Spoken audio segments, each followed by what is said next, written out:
So, kind of tired, so we'll see if I have the energy for this video, but I got this book today, came in the mail, and yeah, there's a lot of good stuff in here that I'd like to talk about. I wrote down 1,000,000 pages to read, so it's probably too much for one video. Maybe I'll record it in a couple of videos, but I'll just start reading some of the things, some of the pages, and we'll see. Okay. One can promise actions, but not feelings, because those are involuntary. When someone promises another person to love them forever, hate them forever, or be faithful forever, he promises something not in his power. Surely he can promise such actions, which are usually the consequences of love, hatred, and loyalty, but they can also be based on other motives, since several different ways and motives can lead to the same action. The promise to love someone forever, therefore, means, as long as I love you, I will render you to the actions of love. When I no longer love you, you will continue to receive the same actions from me, but now based on other motives, so that in the minds of other people the impression remains that love is unchanged and still the same. One therefore promises the continuation of the appearance of love when one swears without self-deception everlasting love to someone. So, I would say a lot of things in this book. He's kind of, this is just someone took passages from, or quotes from different books of his. This is not, Nietzsche didn't write a book on love that I know of, but a lot of the quotes in here, it's so funny how it seems like, at least from what he's talking about, how little things have actually changed since whenever the 1800s.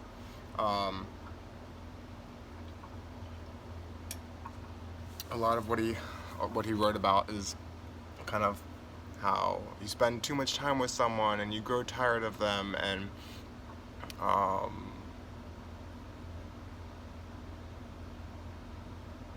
I don't know, it's just it's just kind of funny how so much stays the same, I guess, or has stayed the same since then, at least the way I perceive it and the way he talks about things. But yeah, basically, it's just this idea that, when you get married or you get in a long-term relationship, whatever, that the real promise, if you were to actually keep your promise, is that basically I can continue to act a certain way even when I no longer have a certain feeling. Like, there's no way you can promise a certain feeling, and maybe you can almost even, for some people, maybe the idea is you can almost guarantee that that feeling will go away, but you can promise to still live a certain way, and whether or not that makes love less desirable. Obviously, I think for a lot of us that does not necessarily sound appealing. We want to think about someone that would still feel the same way about 20 years later or whatever, but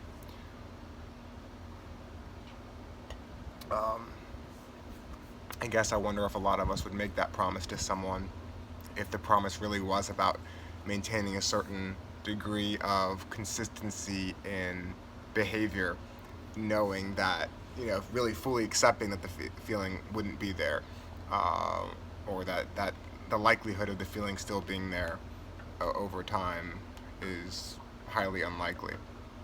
So, let's see, there's a longer one that I wanted to read. It's gonna get dark here any minute, but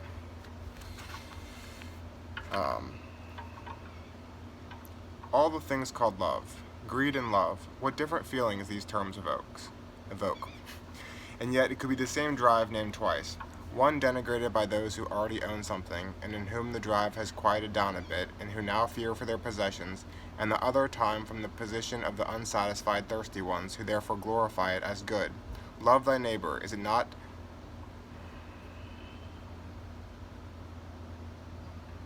I don't need to read all this.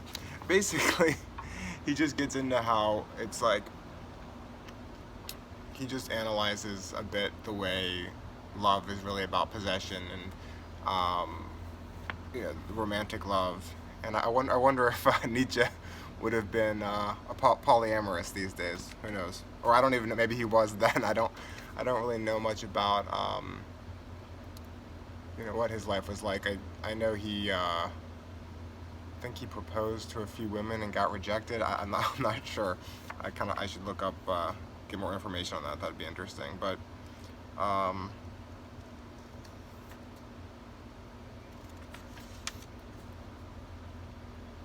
guess my thought is that if if you were to read this, or you read other people's ideas about love and analyze it further, uh, like I've talked about in one of my videos past, when someone got frustrated with me for sort of analyzing it too deeply, I do think if you think too much about it, when you talk about it, it does take some of the wind out of the sails. That some of the magic, in a sense, does actually can go away, because a lot of what love is about, I do believe, at least the way our culture generally treats it, and the way we talk about it, the way we convince ourselves to think and see it in a certain way, is based on a sort of delusion.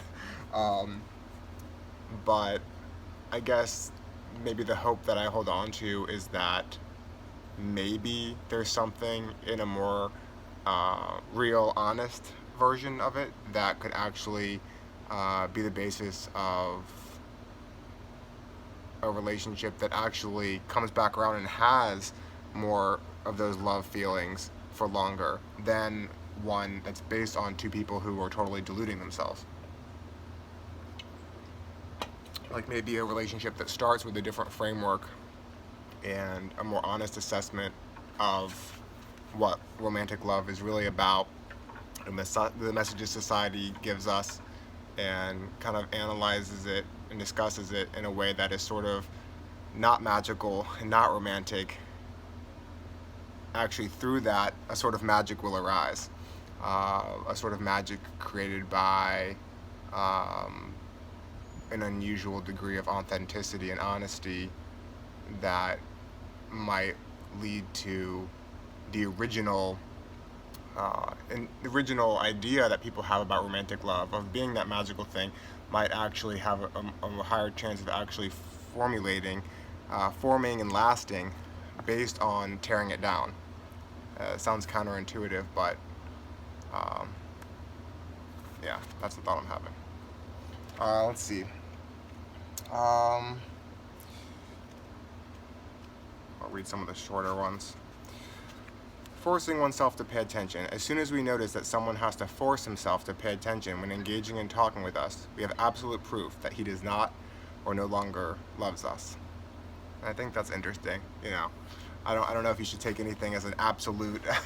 In any relationship, you're bound to have a time where you're trying to talk to your partner and they seem disinterested, and so if you took that too to heart, you would just, in any relationship at any point, you would find evidence that the person doesn't love you. But I would imagine that a consistent degree of someone seeming like they don't really want to hear what you have to say probably is a sign that they're not that into you. Anyway, I don't know that I have a whole lot to say about that right now. This is a short one, but an interesting one. In the end, one loves one's desire and not what one desires. Made me think, is the real love about what you desire? That the craving of whatever it is that you want from another person, is that the love, as opposed to the actual person? And the person you're just placing, you're trying to let that person be a vessel for all the things you really love, which, maybe that's one and the same, right? Like, you can be in love with the idea of connection and still maybe love the connection you have with someone, but I think a lot of it, like the ideas that, the things he talks about, is sort of the idea that is it really the fantasy? Is the fantasy greater than the reality? Is what we want in love often what we imagine love to be, as opposed to what it really is, or what we imagine a person to be as opposed to who they really are? I think some of his ideas kind of are about that, but this was an interesting one. Deception and love. We forget a good deal of our past and intentionally strike it from our minds. That is to say, we want our image that shines upon us from our past to lie to us and flatter our vanity. We incessantly work on this self-deception, and now you think, you who talk so much about and praise the forgetting of oneself in love, and the fusion of the I with the other person. That is, this is something essentially different. You shatter the mirror, fantasize your way into another person you admire, and now take pleasure in the new image of yourselves. Even if you call this by the other person's name, and this whole process is not supposed to be self-deception, not self-obsession. You are strange indeed. I think that those who hide something about themselves from themselves, and those who hide themselves in their entirety from themselves, are the same in that they commit a theft in the treasure chamber of understanding, from which we can see against what kind of transgression the sentence "Know thyself" warns us. I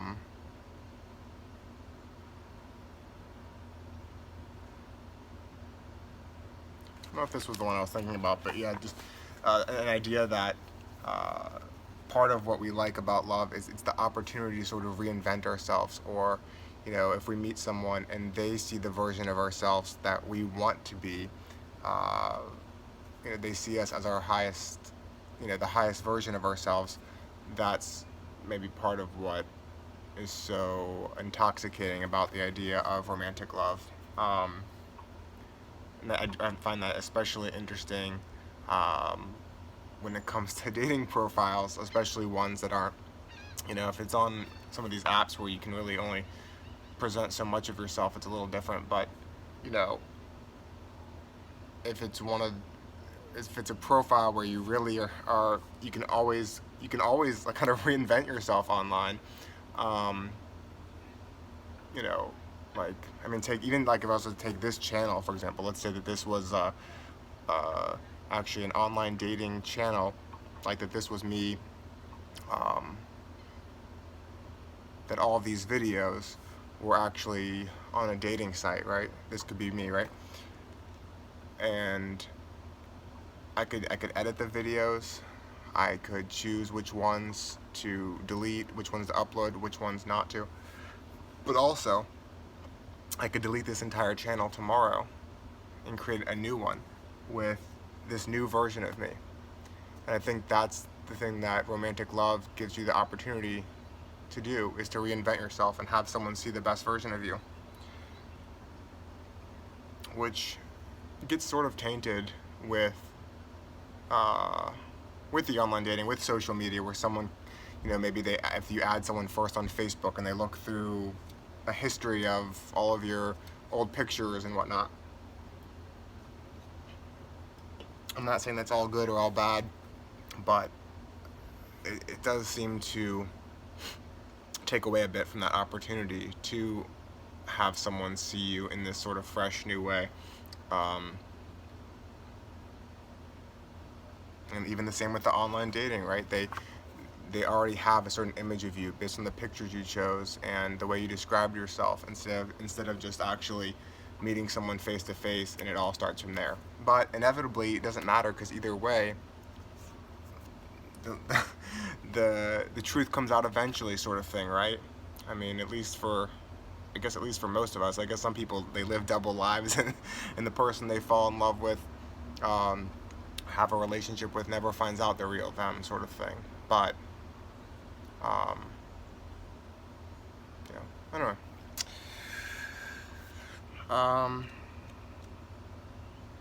the short-sighted are in love. Sometimes stronger glasses are sufficient to cure the lover, and whoever has the power of imagination to picture a face or a person 20 years from now would perhaps pass through life quite undisturbed. And this kind of reminds me sometimes, like, if I had a crush or something on a girl or whatever, and I don't think she's into me, or we've stopped talking or whatever, if I want to stop liking her, basically, it's almost like the same process that goes into liking someone. I mean, really what a crush is, what really being infatuated with someone is you're hyper-focusing on the positive and ignoring the negative. And then so if you want to break that spell, now maybe it's not this simple for some, and I'm not saying it's always so simple for me, but it usually does kind of do the trick, is you just get your brain to like zoom in on all the things you don't like about the person, or that could potentially have been a problem, and you forget all the good things. But um, I think, I mean, if you want to open yourself up to have the opportunity to be more likely to fall in love, it's all about the process of doing the opposite of that. It's like, how skilled are you in your ability to ignore the negatives and focus on the positives of someone? Now, some people might argue, no, it's about accepting all of it, but I don't really fully buy that. Yes, maybe in the end you make some sort of commitment and you embrace the fact that the person is imperfect, but um, and I've talked about this before, and this is something I've sort of railed against in a lot of ways in my dating life, is always sort of oversharing, letting the person know whatever about me from the start when they're not necessarily doing the same. And even though I sort of put that in some sort of I have some sort of concept as that being authentic, and actually that I could more, there is truth that you can have form connection through vulnerability. Um, the way romantic love really works, by and large, is actually based on not doing that.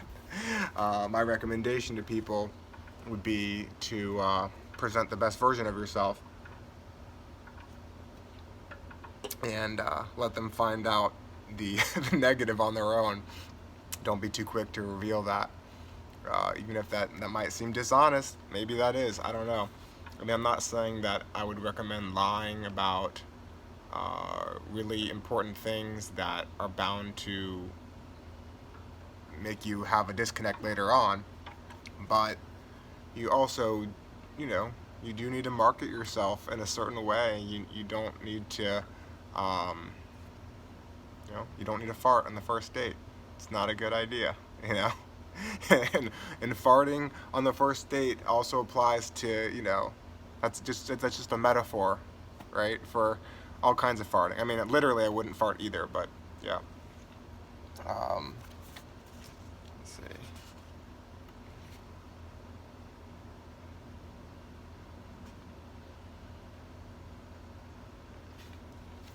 Yeah, he talks about how living with someone is sort of the destroys love, but I don't need to read that. Let's see.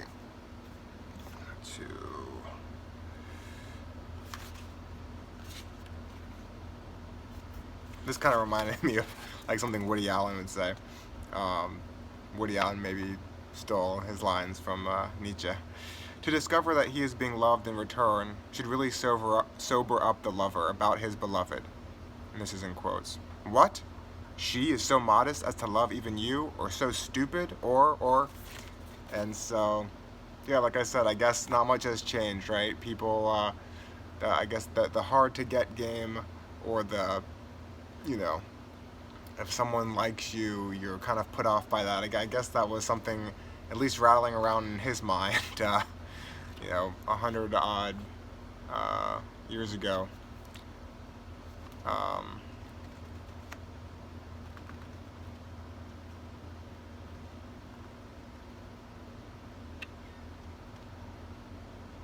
I guess the way our attraction and desire for humans is really not that different from our desire from anything. Material objects, it's like, I'm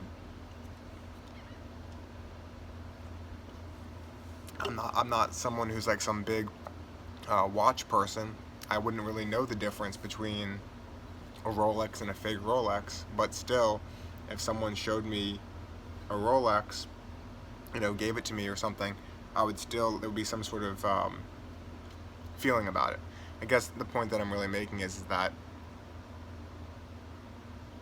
we want things, whether it's material objects or people, that other people want, that have some sort of that signal some sort of value.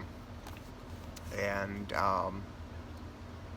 it's another thing. It's not so romantic to see that way, to see people as being the same as objects, but in a lot of ways, I think our psychology works probably very similarly to what makes us crave something that we see on a commercial or wherever else works the same way for people.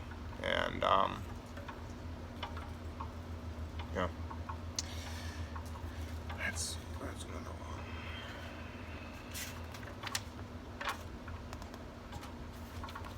A test before considering marriage. Granted she loves me, how annoying she would become for me after a while.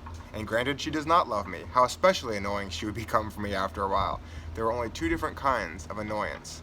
So let's get married. Like, you know, I guess that's damned if you do, damned if you don't. Someone doesn't love you enough, how irritated we are, right? And if someone loves you too much, get away from me, that's too much. So, I think that's what he was getting at with that one. This is very disjointed. I probably should have done some more prep work for this video, but since I actually now know who watches my videos, which is you know, pretty much 3 people, I guess it doesn't matter. Not that you don't matter, but I know you'll forgive me for not being as entertaining as I could be. Was that entertaining? Does this change up the video some? Alright. Feigning oneself. She loves him now and gazes ahead with such calm confidence, such a cow. Careful now. What bewitched him was precisely that she seemed utterly changeable and unfathomable. He already had too much steady weather in himself. Wouldn't she do well to feign her old character, to feign lovelessness? Isn't that the counsel of love? Vivat commedia, which means long live comedy. Commedia. I don't know if I said that right. Yeah, that just made me think. It's like you originally part of the process, I think, is you're falling in love with someone because they you almost love the lovelessness that they have, right? I mean, doesn't mean that you see them as being desperate or anything, but it's that they're longing for love. They don't have this love. There's something about them, I guess, just their singleness that is attractive. And so then inevitably, when you actually go from that to being confident, calm, in a steady relationship, then they're no longer that person that you originally, they're the same person, but they've changed. Their character has changed. That original essence of what you were attracted to, a lot of it just goes away just by the fact of them now being in a relationship. So anyway, I wrote down, there's so many more pages here that I could read, but I think that's enough for now. I just wanted to talk about the book a little bit, and I don't know if I have sort of an overall message in all of that.